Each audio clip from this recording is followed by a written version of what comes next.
नमस्कार, आइए नजर डालते हैं प्रदेश की नई टॉप स्टोरीज पर। भागलपुर लोकसभा सीट से चुनाव लड़ने पर बोले बीजेपी के राष्ट्रीय प्रवक्ता शाहनवाज हुसैन। कहा कि जब तक सांस है तब तक भागलपुर का साथ है।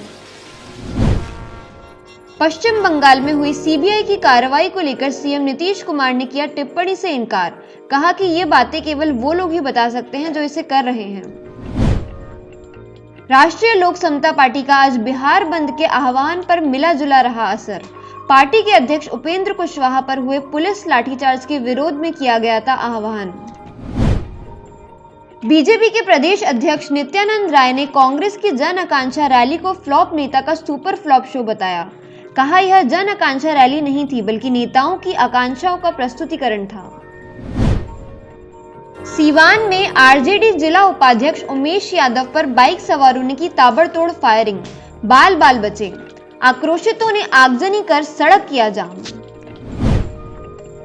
दरभंगा के ककरघट्टी के पास NH57 पर भीषण सड़क हादसा। मुजफ्फरपुर के 3 युवकों की घटनास्थल पर ही मौत। नालंदा के दामोदरपुर गांव के पास अनियंत्रित बस गड्ढे में गिरी। हादसे में 2 लोगों की मौत, दर्जनों गंभीर रूप से घायल।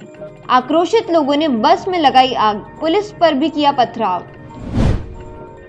भागलपुर घंटाघर स्थित टीचर ट्रेनिंग कॉलेज में गणित और विज्ञान मेला का आयोजन किया गया, जिसमें जिले के विभिन्न प्रखंडों से स्कूलों के छात्र छात्राओं ने अपनी कला का प्रदर्शन किया।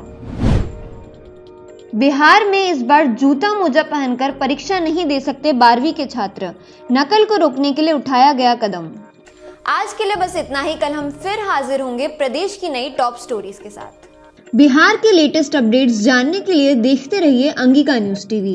अंगिका न्यूज टीवी को फेसबुक पर लाइक और यूट्यूब पर फॉलो जरूर करें और हमारी ये वीडियो पसंद आने पर इसे शेयर भी करें।